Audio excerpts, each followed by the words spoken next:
My boyfriend won $20 million in the lottery and immediately broke up with me. Our social classes are different. You're too low for me. Then he turned around and hooked up with a coworker. I laughed. He forgot that the lottery ticket was from the previous draw. I rolled down the window of my Maserati and said to them, "You two are way too low for me. Let's break up." Luana just won $20 million in the lottery.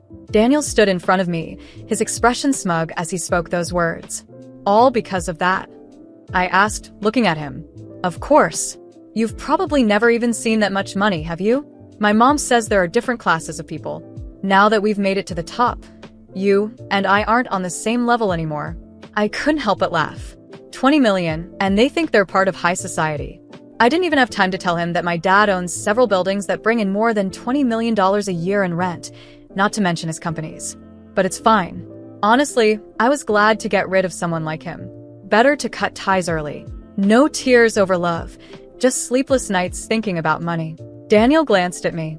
By the way, even though you paid for the $50 lottery ticket, I'm the one who bought it, so don't expect a penny from me. He always had this habit of buying lottery tickets, dreaming of getting rich overnight. But when it came time to pay, he'd always have an excuse. His phone was dead, or his payment didn't go through, because the bank really cares about a few bucks, right?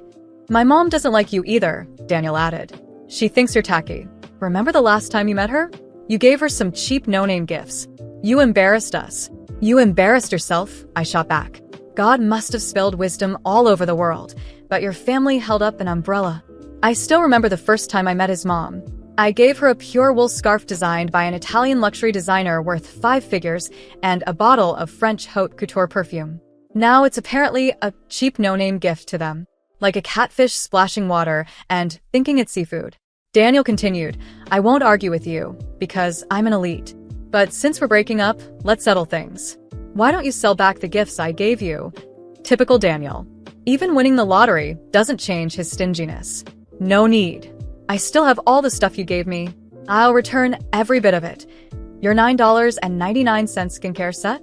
I was too scared to use it in case it ruined my skin. That $19.99 shirt and tie set? I didn't want to wear it in case I broke out in hives. And that $10 box of bread? I was worried it'd make me sick, and not even the medical bills would cover it. The crowd around us burst into laughter. Daniel's face turned red as he snapped back. Don't just bring that up. What about all the money I gave you? Didn't I send you cash? You sure did, I nodded, pulling out my phone to check the records. Valentine's Day, $5.20. 4th of July, $6.60. Christmas, $8.80. You're so thoughtful, so generous. I laughed. Even my cousin in elementary school gives me more than that. I used to think he was so sweet and attentive that I didn't care about the little things. But now, looking back, I must have had water on the brain. Enough to fill the entire Lake Michigan. Daniel puffed out his chest. That was the past. Things are different now. I've won $20 million. I can buy whatever I want, and you no longer deserve to be with me. I nodded. All right. In that case, why don't you return the gifts I gave you? Daniel laughed. The stuff you gave me? It's all knockoffs, isn't it? How much could it be worth? Daniel grew up poor. His dad passed away early, and he and his mom depended on each other to protect his fragile ego. I always cut the tags off the gifts I gave him, and they didn't have any flashy logos. That belt you're wearing? Gucci limited edition, $10,000. Those shoes, C brand, $15,000.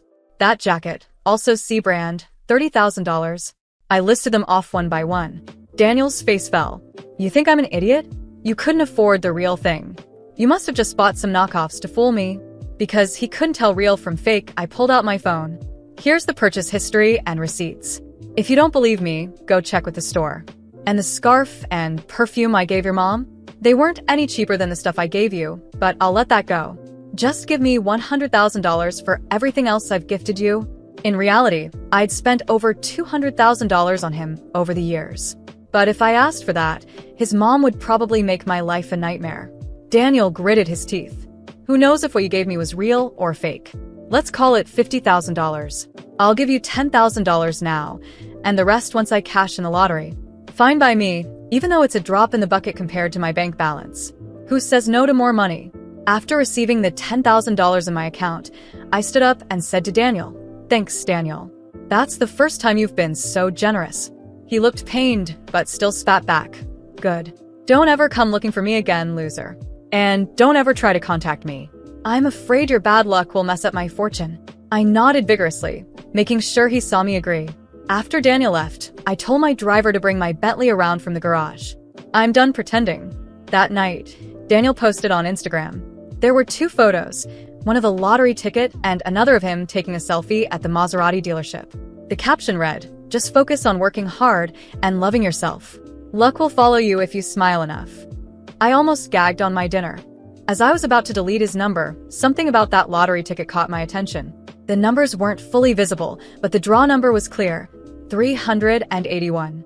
However, the winning numbers for draw 381 didn't match those on his ticket. I quickly checked the results online and realized Daniel had mistaken the previous draw's numbers as the winning ones. He must have watched a replay or checked the wrong draw, thinking he'd won $20 million. This was about to get interesting. I couldn't wait to see his face when he found out the truth. While taking a break at work, I overheard Bianca, the office gold digger, bragging to a coworker. My boyfriend just moved into Ridgewood Heights. I froze. What a coincidence. My dad had bought me a place there too, though I rarely stayed. Since Daniel worked nearby, I had given him a key to use the place when he worked late. I told him it was rented.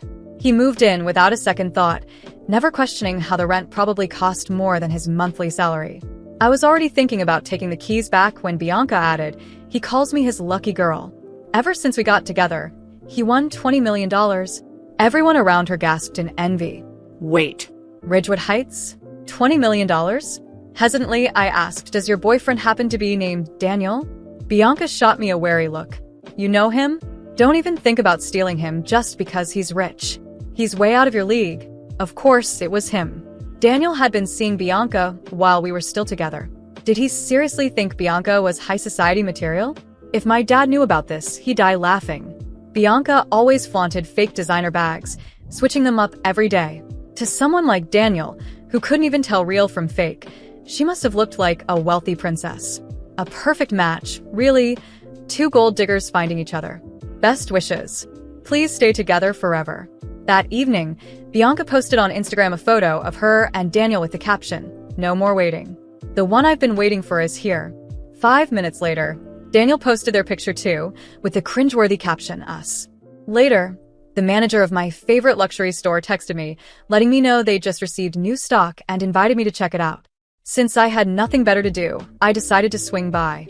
As soon as I walked in, there they were, Daniel and Bianca. The only sales associate in the store glanced at me and completely ignored me, continuing to serve them with a big smile. Bianca was decked out in a logo-plastered outfit, though it was last season's collection. Meanwhile, I was wearing a simple t-shirt and carrying a canvas bag. No wonder the saleswoman thought I wasn't worth her time. Bianca noticed me too. "What kind of people are they letting into this store?" she sneered. Daniel added, "What are you doing here, Luana? You can't afford anything in this store."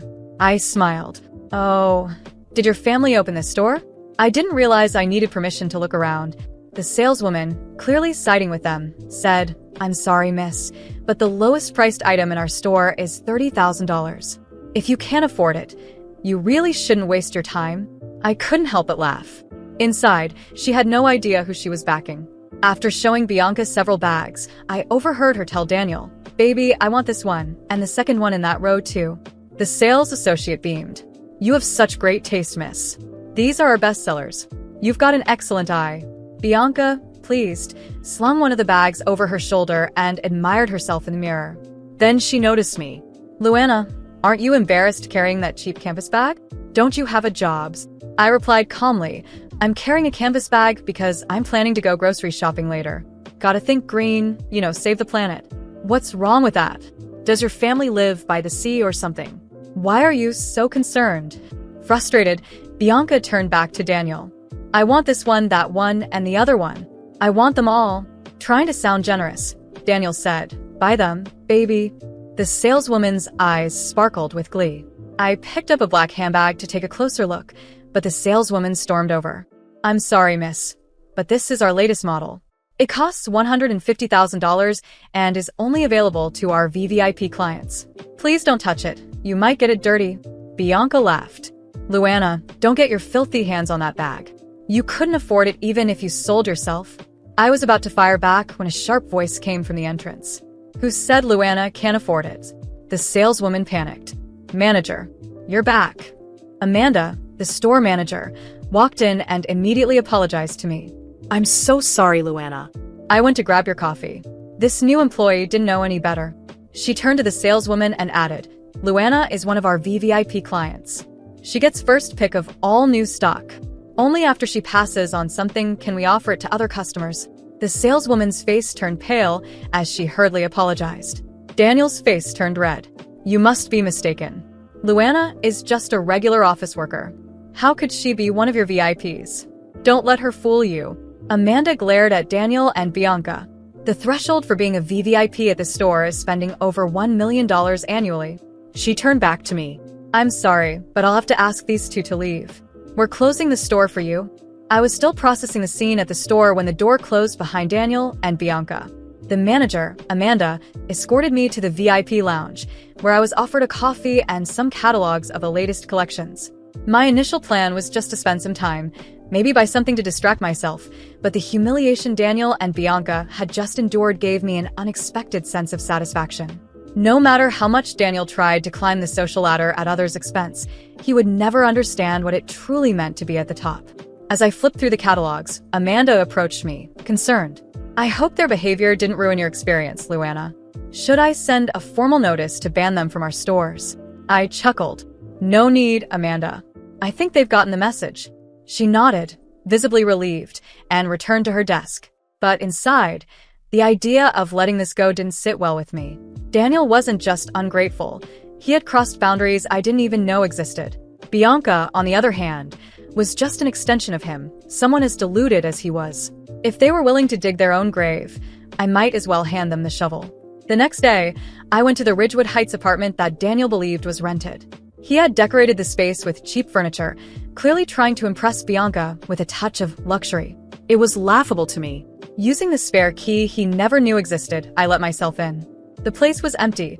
They were probably at work, or, in his case, pretending to have a job. I got straight to the point. I changed all the locks and left a formal notice in the lobby stating that the rental agreement had been terminated. While finishing the last adjustments, the building's maintenance guy approached me. Oh, so you're the owner? Mr. Daniel requested some changes to the apartment. He said it was a gift for his girlfriend. I smirked internally. What kind of man renovates a place he doesn't even own? Don't worry, I replied, smiling. There won't be any more changes. If he shows up, just have him contact me directly. The maintenance guy looked confused but nodded. That same day, I posted a picture on social media, a panoramic view of the apartment with the caption, "Nothing like coming back home after a long trip. Missed my little place." It didn't take long for people to notice. Bianca was the first to comment. Weird, I thought this was my boyfriend's apartment. I ignored the comment, but inside, I felt a wave of satisfaction. That evening, Daniel sent me an angry text. Luana, what are you doing? Why did you change the locks? This isn't fair. I replied calmly, Daniel, the agreement was temporary, remember? I decided to end it. You have a new life now. You don't need this place anymore. He tried to push back. But Bianca is already planning to move in here. You can't do this to us. I laughed, but kept my response formal. Oh, I absolutely can. By the way, I suggest you find another place quickly. Ridgewood Heights isn't for everyone, you know? Daniel didn't respond, but I knew he got the message. Still, I knew he wouldn't give up easily, so I decided to prepare for the next steps. I called my lawyer and asked him to review any paperwork that could link Daniel or Bianca to the apartment. Everything was in my name, but I wanted to ensure there were no loopholes for them. In the following days, I noticed Daniel trying to save face on social media. He posted old pictures, pretending he was still living in luxury. Bianca, meanwhile, started flaunting handbags and shoes that were clearly borrowed or bought with money Daniel no longer had. Their lies were becoming more evident by the day. The final blow came one peaceful morning. I decided to stop by the office where Bianca and I worked. She was in the hallway, surrounded by coworkers, spinning one of her ridiculous stories. When she saw me, her smile vanished. What are you doing here? Thought you'd find it funny to show up after everything. I smiled. Bianca, sweetheart, I'm just here to pick up some documents. But since I'm here, I wanted to congratulate you. You really found someone who matches you. You're the perfect couple. So obsessed with status, you can't even see reality. The coworkers around her fell silent. Bianca tried to respond, but before she could, I added, "Oh, and just so you know, Daniel didn't win $20 million. He mixed up the lottery numbers. Maybe you should suggest he buy another ticket with the change from your fake handbags." Her expression changed entirely. For the first time, Bianca was speechless. I walked away without looking back, knowing their little charade was over. As I made my way to my car, I realized that revenge wasn't just about exposing them. It was about showing them they could never reach the level they pretended to be on. When I got into my car, I took a deep breath. Some people never learn, but I learned something valuable. Never underestimate the power of showing the truth, especially to those who live on lies. A few weeks had passed since the events that exposed Daniel and Bianca. Life moved on for me, but the consequences for them were swift and, to be honest, well-deserved. Starting with Daniel, his illusion of wealth crumbled as quickly as he tried to build his luxury life. After being kicked out of the Ridgewood Heights apartment, he attempted to rent a cheaper place, but without any real savings, he ended up moving back in with his mom. He tried to maintain the facade on social media, posting old pictures and pretending he still had money, but comments started rolling in. "Where's your rich girlfriend? What happened to the $20 million, Daniel?" He deleted his accounts shortly after. I heard that for a while. He went back to buying lottery tickets, hoping to make a comeback. Ironic, isn't it? Bianca, on the other hand, faced an even more humiliating downfall. The truth about her relationship with Daniel began to spread around the office. The fact that she had invested so much in a man who didn't even have the money he claimed became a running joke among coworkers. Some people started questioning how she could afford her designer bags and shoes on her salary. Eventually, she quit, unable to handle the stares and whispers. Rumor has it she's now trying to find another wealthy boyfriend, but her reputation precedes her. As for me, life has never been more peaceful. With the apartment free again, I decided to turn it into something meaningful. I converted the space into a kind of refuge for young women starting their careers who need a place to stay. Knowing I'm doing something valuable with what Daniel used as a way to show off has given me a sense of fulfillment that no amount of money could buy. Social media? I'm still active, but my posts haven't changed. I continue to share small parts of my life, but without any pretense. That's something Daniel and Bianca never understood: the power of quiet confidence and authenticity. My life doesn't need to be displayed to be remarkable. In the end, the lesson I've learned is clear. Some people don't want to grow. They want to skip steps, even if it means stepping on others. But time has a funny way of setting things straight. Daniel and Bianca learned that the hard way, and me? I learned that the best revenge is moving forward, keeping your head high, and letting the universe take care of the rest. I close this chapter with a sense of relief. Not because I saw them fail, but because I know I'm finally free of them. Completely. My girlfriend's little sister has a crush on me, and everyone, except me, thinks it's funny.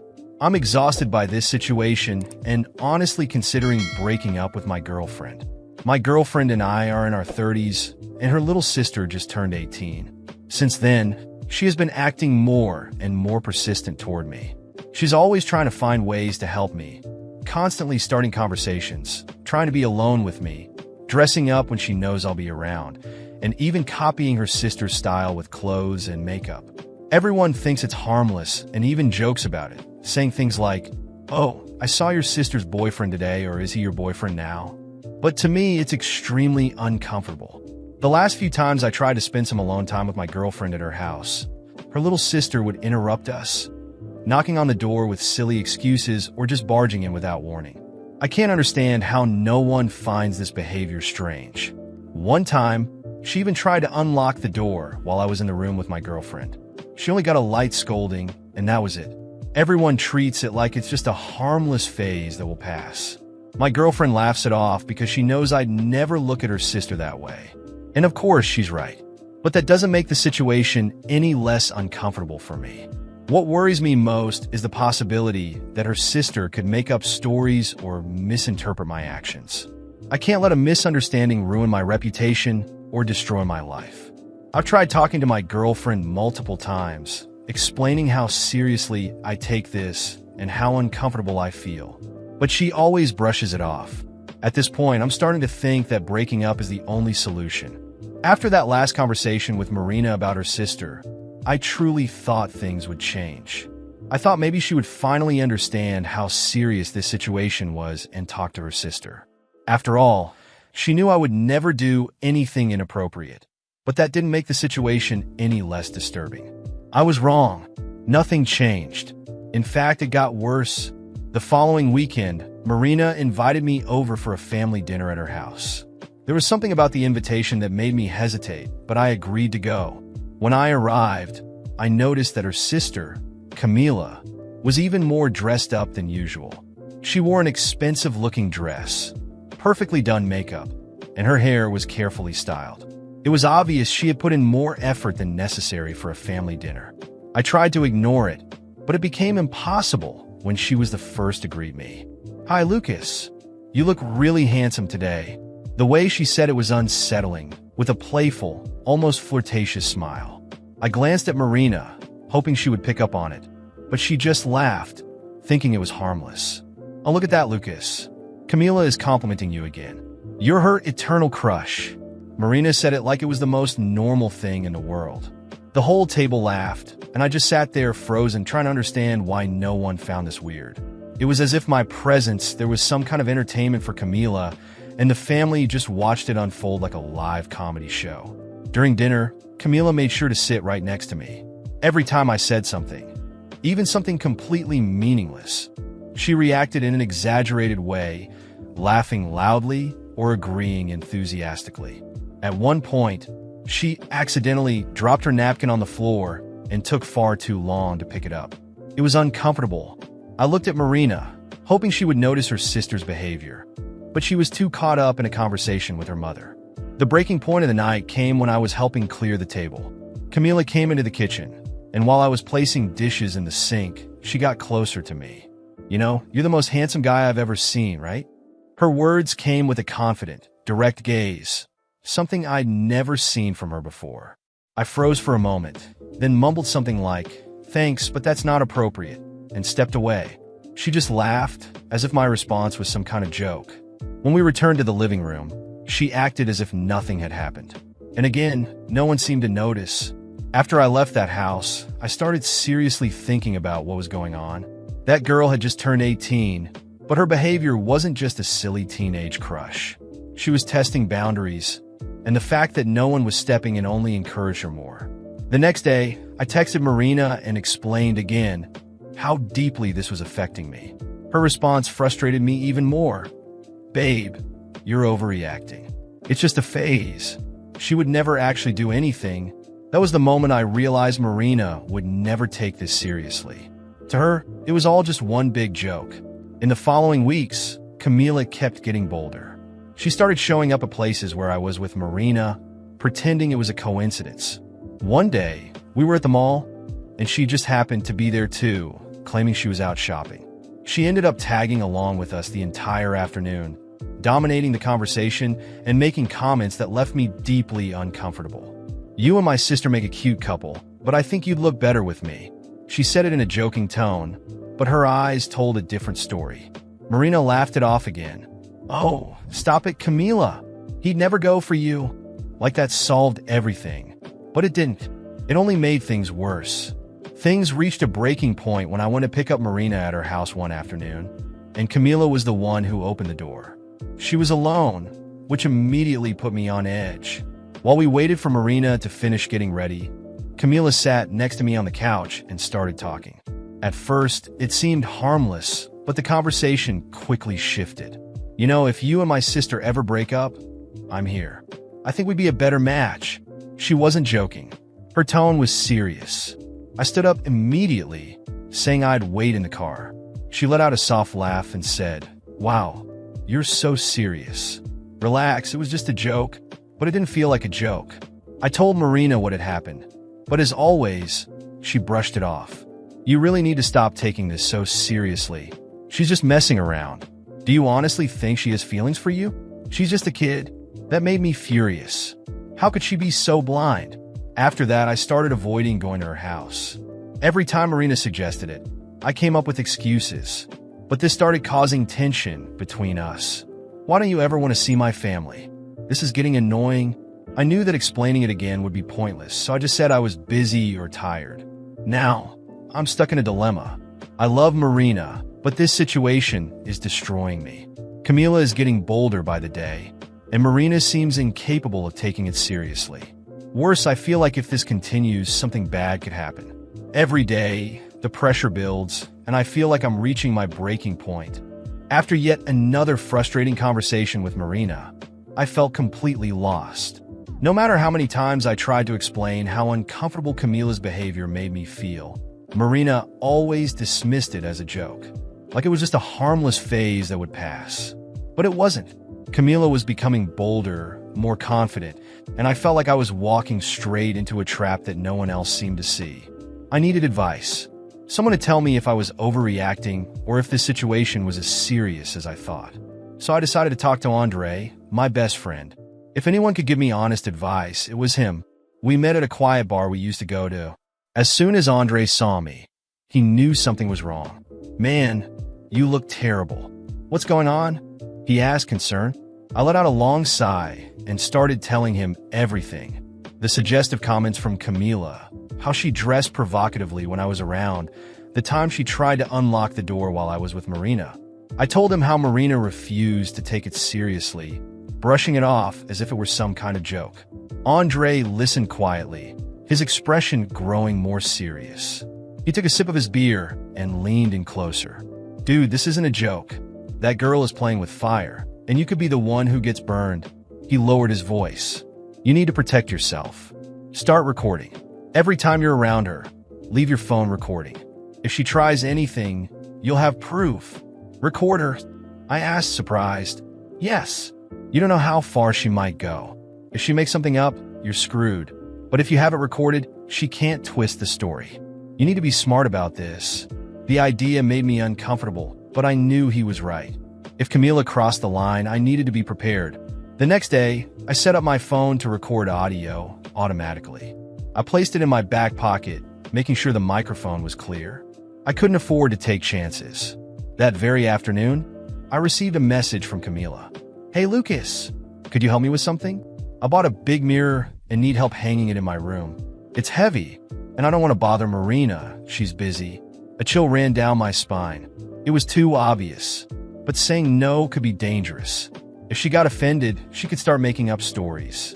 I took a deep breath and replied, "I'll stop by later." Before leaving the house, I activated the recording. I didn't know what to expect, but I wasn't going to lower my guard. When I arrived, Camila opened the door. She was wearing a silky robe that barely covered her body. Marina went out to run some errands. "This will be quick," she said with a smile that made me uneasy. "Where's the mirror?" I asked, keeping my distance. "In my room." "Come, I'll show you." I followed her upstairs. As I entered her room, I saw the mirror leaning against the wall. But something was off. The room was dimly lit, candles were burning, and there was a strong scent of perfume. The mirror was positioned strategically facing the bed. "Where do you want me to hang it?" I asked, my voice dry. "Right there, near the bed," she replied, her tone soft, almost like a whisper. I started measuring the wall. That's when I noticed something strange in the mirror's reflection. I froze. In the reflection, I saw Camila slowly loosening the tie of her robe. It slid off her shoulders and fell to the floor. Underneath, she was wearing black lingerie. Tight, provocative, clearly chosen for this moment. She knew exactly where I was looking. She wanted me to see. I turned around immediately. "Camila, what the hell are you doing?" She smiled, biting her lip. "Oh, come on, Lucas. You don't have to pretend. I know you like what you see. No one has to know. Marina doesn't need to find out." My stomach turned. "Put that on right now. Don't ever do this again." But she didn't move. She just kept smiling. "Look, if you don't want it, that's fine." But her voice dropped to a chilling tone. "If you don't give me what I want, I'll tell everyone you try to touch me. I'll tell Marina, your friends, and who do you think they'll believe? Me or you?" I froze. My breathing quickened. She was threatening me. She thought she had control. But what she didn't know was that I had everything recorded. Every word. Every threat. Without saying a word, I left the room. My heart was pounding so hard I could barely breathe. I got into my car, locked the doors, and stopped the recording. My hands were shaking. I called Andre. "Dude, it happened. She did it. She threatened me. She said she'll tell everyone I try to touch her if I don't give her what she wants. There was silence on the other end. Tell me you recorded that. Every second of it. Good. Keep it safe. And be careful. Lucas, this isn't over. I hung up. I knew he was right. This wasn't the end. Camila wasn't going to stop. Now I was trapped. If I showed the recording to Marina, would she believe me? Or would she think I was twisting things to make Camila look bad? And what if Camila got ahead of me and claimed I was harassing her? I had proof, but I was terrified. I knew something worse was coming. I had never felt so much anger and frustration in my life. After what Camila did in that room, I knew I had to put an end to this once and for all. I couldn't keep pretending everything was normal. Not after that threat. I had the recording in my hands, clear, solid, undeniable proof. It was time to confront Marina with the truth. She needed to know who her sister really was. I grabbed my phone, reviewed the audio, and mentally prepared myself. My heart was racing, but I was determined. I called Marina, but she didn't answer. I texted her, "We need to talk. Now." As I drove to their house, I kept telling myself that this would finally end here, that I would be free from this madness. But what awaited me was far worse than anything I could have imagined. As soon as I parked in front of the house, I noticed something strange.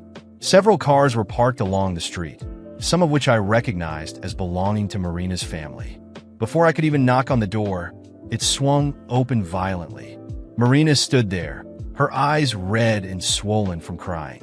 Before I could say a word, she slapped me across the face. "You bastard!" She screamed, tears streaming down her face. "How could you try to grab my sister?" I froze. I looked around and saw her entire family gathered in the living room.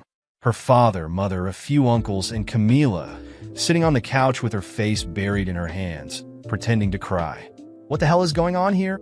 I asked, completely confused. "How dare you ask that?" Marina's father stepped forward. "Camila told us everything. She said you tried to force yourself on her." It felt like the ground had disappeared beneath my feet. My hands started shaking, but not from fear. From rage. "What?" I shouted in disbelief. "You actually believe that?" Before anyone could answer, I heard sirens. The police had arrived. 2 officers stepped out of their car and approached the house. "We received a report about an attempted assault." "Who made the call?" one of the officers asked. Marina's mother raised her hand and pointed straight at me. "It was him. He tried to grab my daughter." She spat, her eyes filled with hatred. My blood boiled. My entire body trembled. "You people are insane." I exploded. "You really believe this lie?" The officers gave me cautious looks. "Sir, we're going to need you to come with us." I laughed. A bitter, desperate laugh. "No, not before you hear this." I pulled out my phone with trembling hands. "You want the truth? Listen to this." I played the audio. The room fell into a suffocating silence. Every word from Camila echoed through the air. Her forced compliments, her provocative tone, and finally, the chilling threat. "If you don't be with me, I'll tell everyone you try to grab me." Slowly, everyone's eyes turned toward Camila, who had turned pale and was now frozen in place. The silence was broken by one of the officers. "Miss, this is very serious. Do you have anything to say?" Camila didn't answer. Her fake tears had vanished. She just stared at the floor. Marina was in shock. She was trembling, staring at me, then back at her sister, unable to process what she had just heard. "You're all a disgrace," I shouted, my voice filled with fury. "This entire family is a disgrace. You believed a spoiled brat without even listening to me. And if I didn't have this recording, you'd be celebrating while I was being arrested right now. I could be in jail, or worse, dead." Marina's father was speechless. Her mother covered her mouth with her hands. Marina collapsed onto the couch, powerless. "Sir, would you like to press charges?" the officer asked. I stared at Camila, who was now crying for real, not out of manipulation, but fear. "Yes, I want to press charges. She tried to ruin my life with a lie. She has to face the consequences." The officers exchanged glances. One of them approached Camila. "Miss, you're being taken to the station for questioning. Please come with us." Camila started begging. "No, please. It was just a joke." I didn't want it to go this far, but it was too late. As they let her out, the entire family stood frozen, not knowing what to do. Marina's mother turned to me. Are you really going to do this to her? She's just a girl. I stepped forward, looking each of them in the eye. She's a girl who almost destroyed my life. And you helped her. And you know what? If I hadn't recorded this, you'd all be cheering while I was dragged away. Don't you dare talk to me about morality. Marina tried to stand, but crumbled into sobs. There was nothing left to say. I walked out of that house, my chest burning with rage. At the police station, I filed the report. I explained everything. I showed them the recordings. The officers were clear. This was no joke. Camila was detained and would face charges for false accusation and defamation. I made it clear that I wasn't going to back down. She needed to understand that actions have consequences. Marina's family tried to contact me afterward, but I ignored every call. I blocked numbers, deleted contacts, erased everything that tied me to them. Marina sent me one last message. I'm so sorry. I can't believe I let this happen. Please forgive me. I read it and deleted it. There was nothing left to say. From that moment on, I was free. Free from that family, that lie, and that pain. And I would never again let anyone come close to destroying my life. I'm Sarah, 29 years old, and I'm sitting in this courtroom watching my husband of 6 years laugh as he signs our divorce papers. Michael always thought I was just a naive small-town girl with no real ambition. Little did he know that while he was cheating on me with his co-worker, I was building an empire right under his nose. The judge is about to read my financial statement, and I can't wait to see that smug smile disappear from his face. Before I tell you how my soon-to-be ex-husband's expression completely changed, let me know where you're watching from and hit that like and subscribe button if you've ever had to stand up for yourself when no one expected you to be capable. I was a small-town girl from Tennessee who moved to Nashville to study accounting at Vanderbilt University. I had big dreams of working in corporate finance despite my humble upbringing. My parents had always taught me the value of hard work and saving money, lessons that would prove invaluable years later. I met Michael at a coffee shop near the university campus. I was there studying for a financial analysis exam when he approached my table. He was a third-year law student from a traditional family of Nashville attorneys, and he radiated the kind of confidence that only comes from never having to worry about money a single day in your life. "You have potential. You just need the right guidance," were his first words to me, looking at my accounting textbook spread across the table. At the time, I thought it was a compliment. Now I realize it was both an insult and a preview of our entire relationship. He seemed perfect, ambitious, charming, successful, and apparently interested in me despite my ordinary background. Our romance was a whirlwind. Michael took me to restaurants I could never afford, weekend trips to Gatlinburg, and introduced me to a lifestyle I had only seen in movies. But from the beginning, he was constantly improving my tastes and social circle. He criticized my Target clothes, suggested I cut my hair in a more sophisticated way, and made subtle comments about my college friends being limited in worldview. I was making a modest income working part-time as an accounting assistant at a small firm. I loved my job, the analytical challenges, and the satisfaction of seeing numbers fit together perfectly.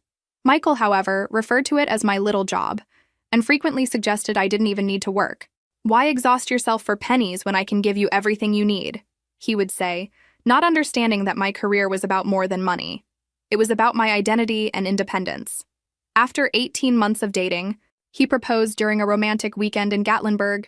The ring was stunning, the champagne expensive, and the moment perfectly orchestrated for maximum impact. Several people in the restaurant even applauded. It felt like a fairy tale, and I said yes without hesitation. Our wedding was an intimate ceremony in Savannah, Georgia. My choice, despite his family's pressure for something grander in Nashville. Looking back, I realized that was one of the few times I managed to hold my ground against the Shannon family expectations. "At least it was in a respectable location, even if it was simple," commented his mother, Margaret, with a tight smile that didn't reach her eyes. That was my first real taste of how his family viewed me, as someone who wasn't quite good enough for their son. After our honeymoon in the Caribbean, we moved into his house in Belmead, one of Nashville's most exclusive neighborhoods. Everything was sleek, expensive, and cold, much like his family. I tried to add personal touches, photos, colorful artwork, plants. But Michael preferred the minimalist aesthetic that showcased wealth, rather than our personality as a couple. The first signs of trouble appeared within months. Michael questioned every decorating decision I made, criticized my choice of friends, and made subtle digs about my career path. "Accounting is so common," he said once after meeting some of my colleagues.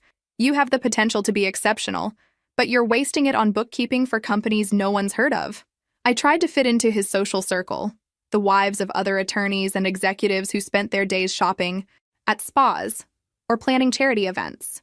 They were pleasant enough to my face, but I never felt truly accepted. I overheard one of them at a dinner party referring to me as Michael's experiment with the middle class.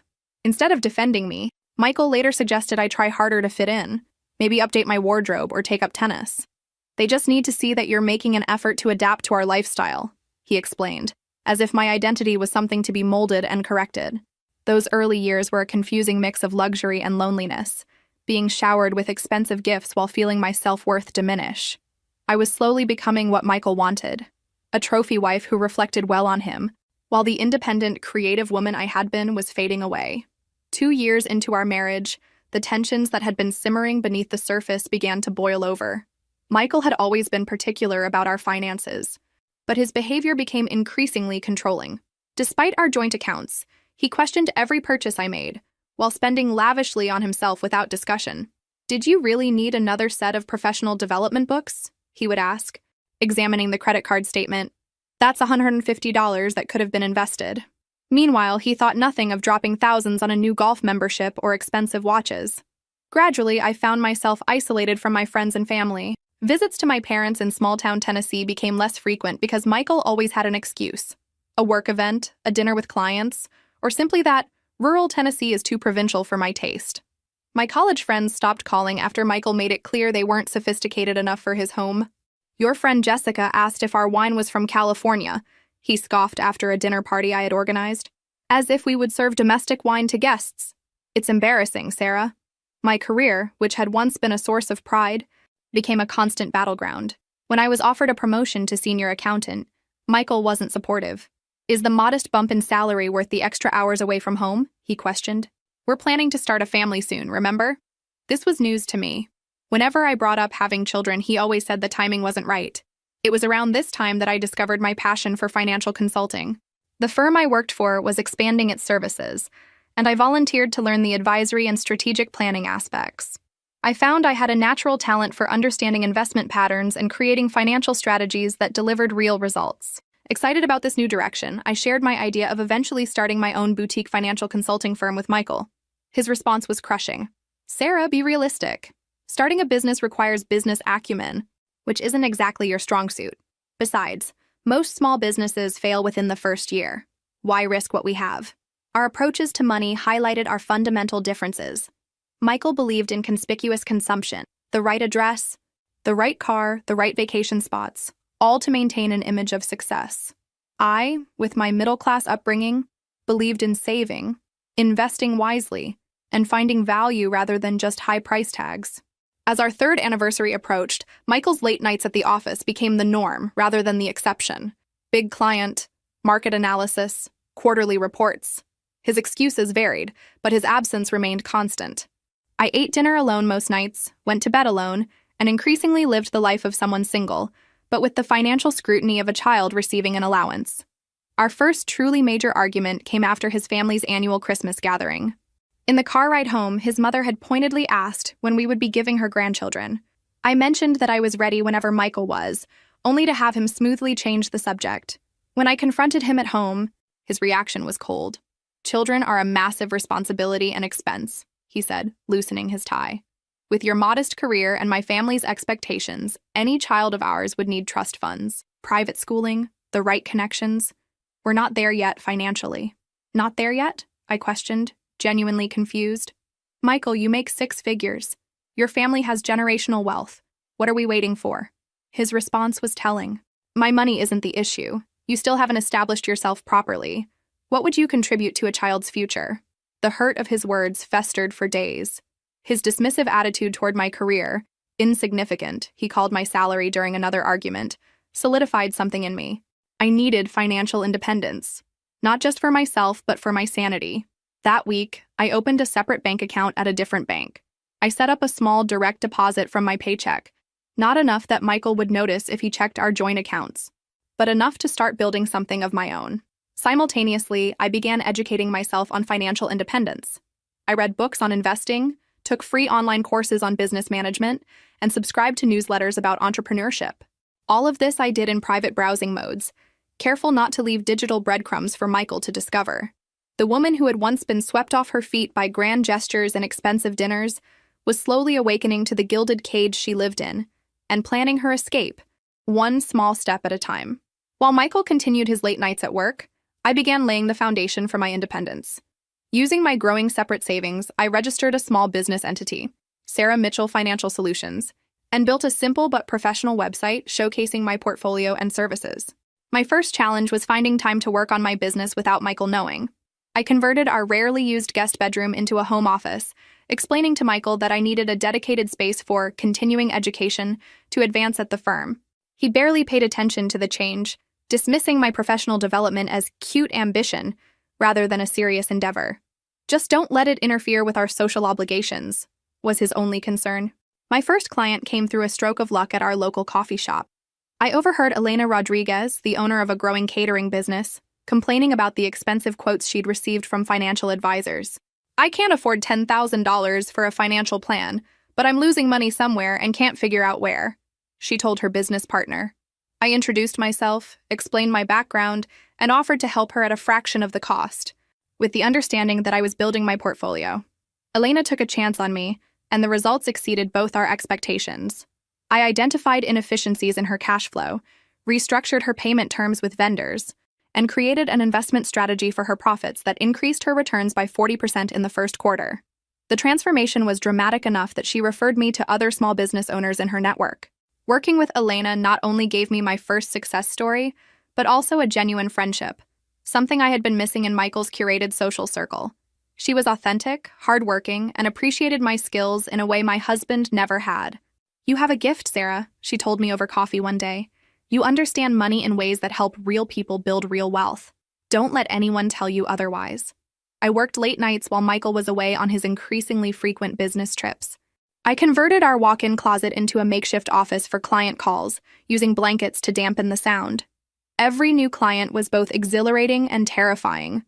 Exhilarating because my business was growing, terrifying because discovery would mean confrontation. The learning curve was steep. I made mistakes, undercharging for complex projects, occasionally overpromising on timelines. But I learned quickly. Each client taught me something new about running a business, about setting boundaries, about valuing my own expertise. I used my savings to invest in essential software and certifications, carefully hiding the charges among household expenses or making cash purchases. My client list grew steadily over the course of a year, primarily through referrals and word of mouth. Rather than spending the profits, I reinvested most of them back into the business and began setting aside a portion for strategic investments. Michael remained oblivious, attributing my increasing confidence to finally adjusting to our lifestyle rather than professional fulfillment. A pivotal moment came when I worked with a tech startup founder whose financial restructuring after my consultation helped her secure a major funding round. The success story was featured in a Nashville business magazine. I had to decline being mentioned by name, citing privacy reasons, but the credibility gave me access to larger clients. Through Elena, I met Patricia Chen, a serial entrepreneur who had sold her previous company for 8 figures and was launching a fintech startup. Initially hiring me for a small project, Patricia quickly became both a valued client and mentor. "You're charging too little for your expertise," she told me bluntly after reviewing my rate sheet. "Triple your prices and watch how your perceived value changes." She was right. When I raised my rates, instead of losing clients, I attracted more established businesses willing to pay for quality. Patricia also introduced me to the world of angel investing and strategic portfolio management. "Cash loses value sitting still," she explained. "You need to make your money work for you." Under her guidance, I began making strategic investments in emerging companies, including Patricia's new venture, which focused on AI-driven financial planning tools. I started with small amounts, but as my business grew, so did my investment portfolio. The exhilaration of watching both my business and investments grow was intoxicating. For the first time since meeting Michael, I felt truly alive, purposeful, and independent. I was building something valuable entirely on my own merits. Throughout this period, I maintained the appearance of being just Michael's wife at social functions. I nodded politely when his colleagues' wives discussed their shopping trips and charity committees. I attended his work dinners and played the supportive spouse role flawlessly, all while running a growing business from our home and making investment decisions that would alter the course of my life. My double life was exhausting but empowering. Each new client, each successful consultation, each investment return was a step toward the freedom I increasingly realized I needed, from my controlling marriage. 4 years into our marriage, the facade began to crumble. It started with a text message that appeared on Michael's phone while he was in the shower. A preview visible on his lock screen from someone named A that read, "Missing you already. Last night was..." The message disappeared before I could read more, but it planted a seed of suspicion that I couldn't ignore. Michael had been more distant than usual, often coming home smelling of unfamiliar perfume that he claimed was from hugging colleagues goodbye at networking events. Rather than confronting him immediately, I decided to investigate. I noted his patterns: the late Thursday meetings that always ran until after 9, the weekend conferences that never had websites I could find, the sudden increase in client dinners at a specific upscale restaurant downtown. The following Thursday, I told Michael I was visiting Elena to help with a special corporate event at her catering company. Instead, I parked my car near the restaurant he frequented and waited. At 8:30, his BMW pulled into the parking lot. 10 minutes later, a red Mercedes arrived, and a woman with blonde hair stepped out. Even from a distance, I recognized Amanda Walsh, his colleague from the law firm. I watched them embrace in a way colleagues never would, saw him kiss her in the parking lot before they entered the restaurant together. My hands shook as I took photos with my phone, my stomach a hollow pit of betrayal and confirmation. I gave them 30 minutes before I walked into the restaurant. They were at a corner table, his hand on hers, leaning in intimately. I approached silently, my heart pounding so loudly I was sure everyone could hear it. "This explains the late meetings," I said, my voice surprisingly steady. Michael jerked back, his face cycling through shock, guilt, and finally settling on annoyance at being caught. Amanda had the decency to look embarrassed, gathering her purse and mumbling something about using the restroom. "Sarah, this isn't what it looks like," Michael began, using the same smooth tone he employed with difficult clients. "Really? Because it looks like you're having dinner with your girlfriend while your wife thinks you're working." The conversation that followed was surreal. Michael offered a half-hearted apology, claimed it was just physical, and had the audacity to blame me for his infidelity. "You've been so wrapped up in your little accounting projects," he said, lowering his voice as neighboring diners began to notice our tension. "You've become boring, Sarah, unambitious. When was the last time you made an effort in our marriage?" I left the restaurant alone, driving aimlessly for hours before returning home. Michael came back past midnight, offering promises to end the affair, suggesting counseling, even proposing a second honeymoon. For reasons I didn't fully understand then, I pretended to consider reconciliation. "I need time," I told him, which wasn't a lie. I needed time, not to forgive him, but to plan my next steps. The weeks that followed were a masterclass in deception on both our parts. Michael became temporarily attentive, bringing flowers, suggesting date nights, while I began consulting with divorce attorneys during my supposed meetings with clients. Rebecca Torres, a formidable divorce attorney recommended by Patricia, laid out the reality of my situation. "Tennessee is an equitable distribution state," she explained. "Without a prenuptial agreement, the court will divide marital assets based on what they deem fair, not necessarily equal." I learned about our financial entanglements, the complexity of divorcing someone with family money, and the importance of documenting everything. "Knowledge is power, especially in divorce," Rebecca said. My cautious information gathering came to an abrupt halt when Michael discovered my browser history on our shared computer. I had forgotten to use private browsing for one search: Tennessee Divorce Asset Division Process. His rage was immediate and frightening. He cornered me in our kitchen, waving his phone with the screenshot he'd taken. "Is this what you've been doing? Planning to divorce me and take my money?" His face was red, a vein pulsing in his forehead. "Let me make this clear, Sarah. You'll have nothing without me. Nothing. My family's lawyers will make sure of it." I remained calm, which only infuriated him more. "I'm not planning anything, Michael. I was just researching after what happened. Wouldn't you do the same?" He seemed mollified by my explanation, but the threat lingered between us. That night, I moved all my important business documents to secure cloud storage and began transferring digital records to drives I kept in a safety deposit box Michael knew nothing about. The final discovery came 3 weeks later. While organizing our closet, a task Michael never participated in, I found a jewelry receipt tucked inside his dress shoes. It was from Tiffany & Co., dated 2 months prior, for a diamond tennis bracelet costing nearly $12,000. I had never received such a gift.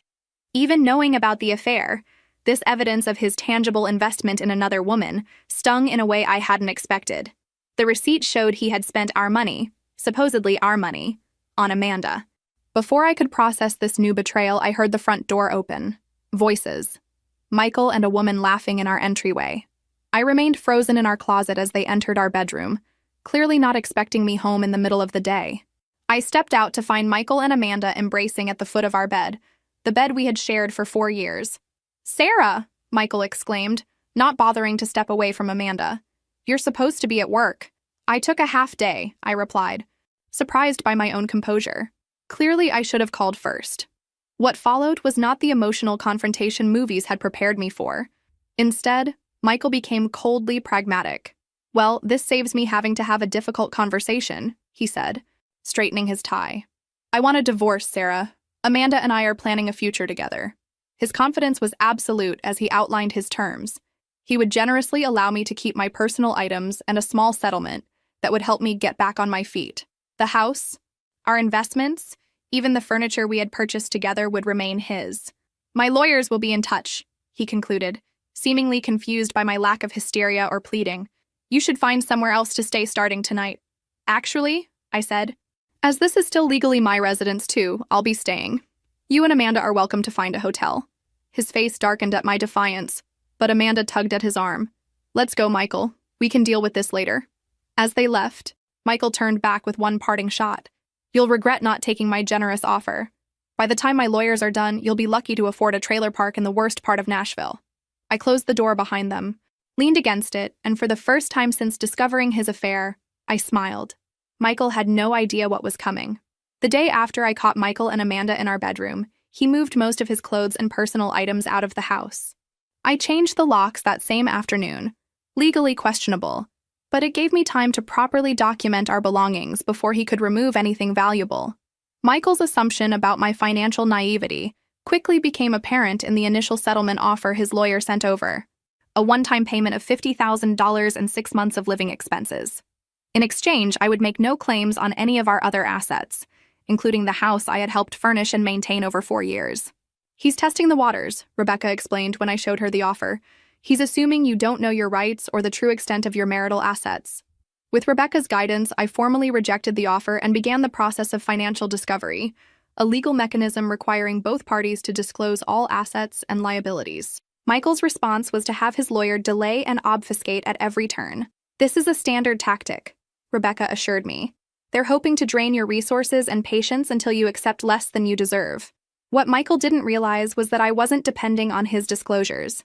I had been tracking our joint finances meticulously for years, including accounts he thought I didn't know about. More importantly, I had my own growing resources that he knew nothing about. After careful consideration and consultation with Rebecca, we made a strategic decision. I would temporarily withhold the true scope of my business and investments during the initial phases of negotiation. Tennessee law generally considered businesses started during marriage to be marital property. But Rebecca identified a potential exception based on the fact that Michael had actively discouraged my business and provided no support, financial or otherwise, in its creation. "We'll disclose everything at the right time," she assured me. "But for now, let's let him believe his own narrative about you." While the legal process inched forward, Michael launched a social offensive. Mutual friends began avoiding my calls. Invitations to social events dried up. Even our neighbors, who had always been friendly, became coldly professional. I later learned that Michael had been spreading a narrative that I had cheated on him, that I was mentally unstable, and that he was divorcing me despite his best efforts to save our marriage. In the circles where his family name carried weight, his version of events was accepted without question. The pain of this social exile was unexpectedly sharp. People I had shared holidays with, celebrated milestones with, shared confidences with, all vanished from my life based on Michael's lies. All except Elena and Patricia, who never wavered in their support. "People who believe gossip without hearing both sides aren't worth your energy," Elena told me over emergency pastries in her catering kitchen after a particularly difficult day. "Focus on building your new life, not mourning the old one." Michael's attempts to intimidate me escalated as he realized I wasn't going to quietly accept his terms. There were late-night phone calls with thinly veiled threats about making sure you never work in this city again, and even a suggestion that he would report my business for tax irregularities. An empty threat since my business finances were meticulously documented. His family joined the pressure campaign. His mother, Margaret, called to reason with me. "We always knew you weren't right for Michael," she said, her voice dripping with condescension. "But we accepted you because he chose you. Don't make this difficult, Sarah. Take what's being offered and move on with dignity." I maintained my composure through it all, a skill I had perfected during years of enduring subtle put-downs at Shannon family gatherings. "Thank you for your concern, Margaret. I'll be guided by my attorney's advice." Michael's overconfidence began working against him. Believing I had no resources to fight a prolonged legal battle, he made several critical mistakes. He failed to disclose investment accounts that I had documentation for. He underreported the value of his stock portfolio. He claimed certain assets were separate property when they had been clearly purchased with marital funds. Rebecca documented each discrepancy meticulously, building a case that would eventually undermine his credibility with the court. Meanwhile, my company experienced exponential growth during the separation period. A financial restructuring plan I designed for a regional restaurant chain helped them avoid bankruptcy and triple their profits, leading to features in industry publications. I had to decline interviews, citing personal reasons, but the professional recognition brought in a flood of new clients. The major breakthrough came when I secured a contract with a national retail chain to overhaul their entire financial strategy, a six-figure deal that transformed my business from successful to exceptional.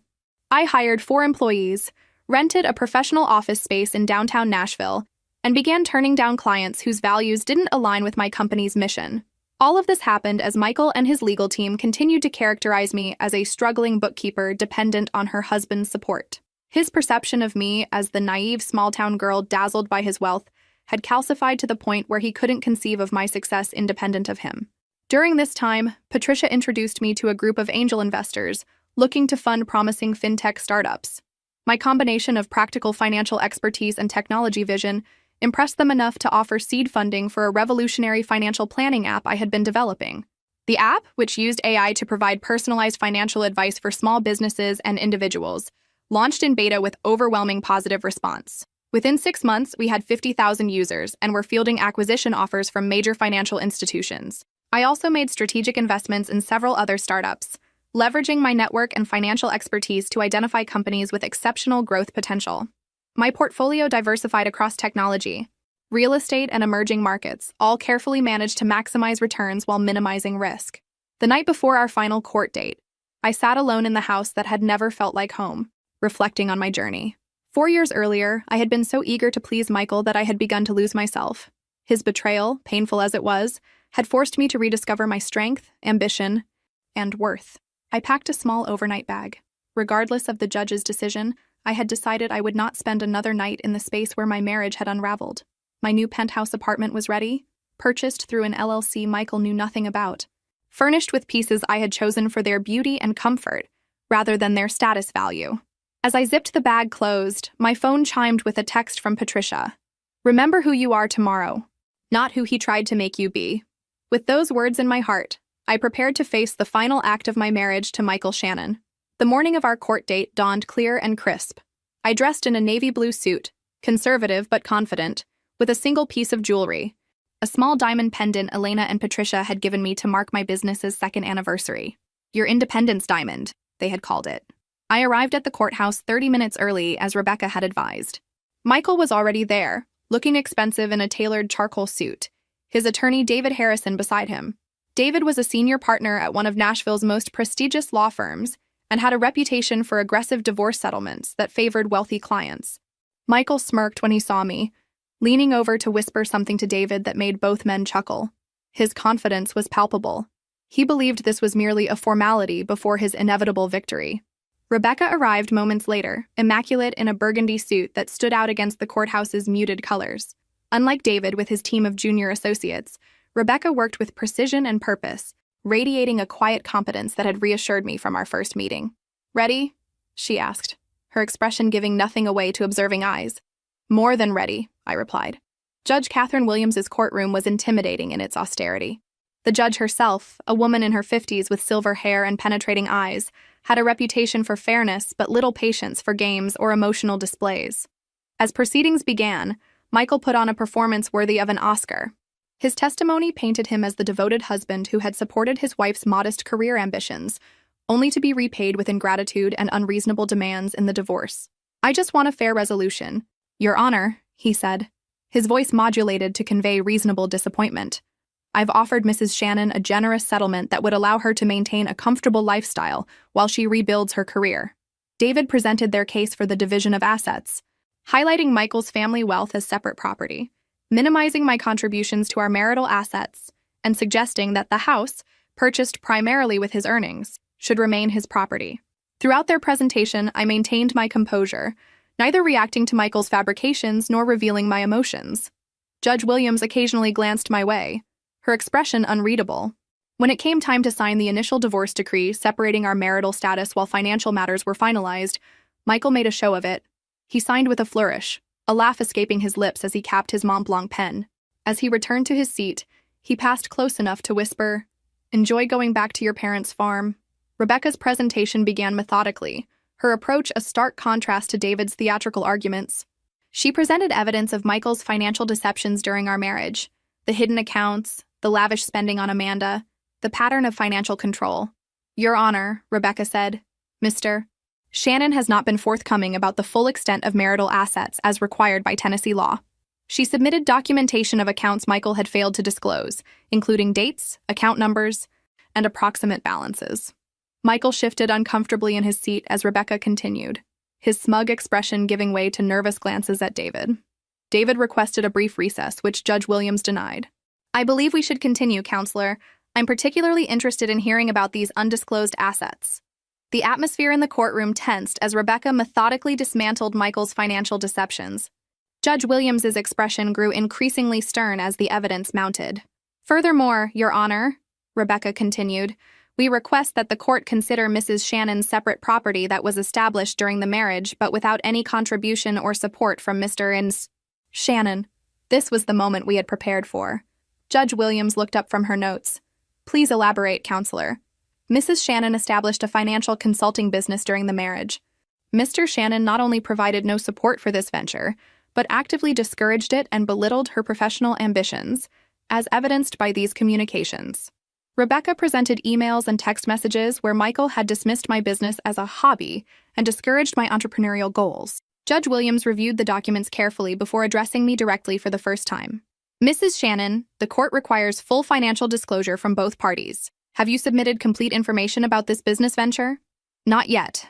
"Your Honor," I replied as we had planned, "my complete financial statement is ready for submission today." Rebecca handed the court clerk a sealed envelope containing my complete financial disclosure, the document we had strategically held back until this moment. "I request that the court review Mrs. Shannon's financial statement before making any determinations about asset division," Rebecca said. Judge Williams nodded and opened the envelope. The courtroom fell silent as she read, her eyebrows rising slightly, the only indication of surprise from the otherwise composed judge. After what felt like an eternity, Judge Williams looked up. "For the record, I will read the summary of Mrs. Shannon's assets." My heart pounded as she began to read. "Sarah Mitchell Financial Solutions, a financial consulting firm established 3 years ago. Current valuation based on revenue, contracts, and intellectual property, $2,100,000. Michael's head snapped up, his expression of disbelief almost comical. "Investment portfolio, including technology stocks, real estate, and startup investments, $1,900,000. Michael gripped the table, his knuckles white. "Real estate holdings, 2 properties purchased within the last 18 months, valued at $1,200,000. By now, Michael looked physically ill. His face drained of color, his body rigid with shock. Beside him, David was frantically whispering, but Michael seemed unable to process what he was hearing. "Total disclosed assets, $200,000, Judge Williams concluded. The courtroom remained silent. Michael stared at me as if seeing a stranger. In that moment, I felt no triumph, no vindication, just a profound relief that the truth was finally on record. Judge Williams broke the silence. "Mr. Shannon, do you wish to revise any of your previous statements regarding Mrs. Shannon's financial dependence on you?" Michael seemed incapable of speech. David stood quickly. "Your Honor, we were unaware of these assets. We contend that as they were acquired during the marriage, Mr. Shannon is entitled to an equitable portion." Rebecca was prepared for this argument. "Your Honor, We direct the court's attention to the prenuptial agreement signed by both parties prior to marriage, specifically Clause 15. This was our ace. When reviewing our prenup years after signing, Rebecca had discovered a clause Michael's own lawyers had included. Any business enterprise created by either spouse during the marriage without capital investment from the other spouse shall remain separate property in the event of divorce. The clause was likely included to protect Mr. Shannon's potential ventures, Rebecca explained. However, the language applies equally to Mrs. Shannon's business, which she built without any financial contribution from Mr. Shannon. Judge Williams reviewed the prenuptial agreement, nodding slowly. The language is indeed clear. Ms. Torres, please continue. Rebecca outlined how I had built my business from scratch, using my own savings and reinvesting profits, all while Michael actively discouraged my efforts. She presented statements from clients and mentors attesting to my independent work and business acumen. Throughout Rebecca's presentation, I watched Michael. The man who had laughed while signing our divorce papers just hours earlier now sat frozen, his confident demeanor shattered. Amanda, who had been sitting in the gallery, slipped out of the courtroom, her expression unreadable. Judge Williams took 20 minutes to review all documents before delivering her ruling. When she returned, her decision was clear. Based on the evidence presented and the terms of the prenuptial agreement, the court finds that Sarah Mitchell Financial Solutions and the resulting investment portfolio constitute separate property belonging solely to Mrs. Shannon. Michael made a strangled sound, somewhere between a gasp and a protest. Furthermore, Judge Williams continued, given Mr. Shannon's failure to fully disclose marital assets as required by law, the court is inclined to view the division of remaining marital assets in a light more favorable to Mrs. Shannon. The rest of her ruling was a blur of legal terms, but the outcome was clear. I would keep my business, my investments, and my properties. Additionally, I would receive a greater portion of our actual marital assets due to Michael's deception. The house would be sold with proceeds divided according to the judge's formula, which heavily favored me. As we stood to leave, Michael approached me, his lawyer trying unsuccessfully to hold him back. "You planned this," he hissed, his face contorted with rage and humiliation. "All these years you were just waiting to take me down." I looked at the man I had once loved, now a stranger consumed by his own narrative of victimhood. "No, Michael. I built something while you were busy destroying what we had. That's the difference between us." Rebecca gently guided me away, leaving Michael standing alone in the emptying courtroom, the remnants of his superiority complex lying in shambles around him. Walking out of the courthouse that day felt less like a victory and more like liberation.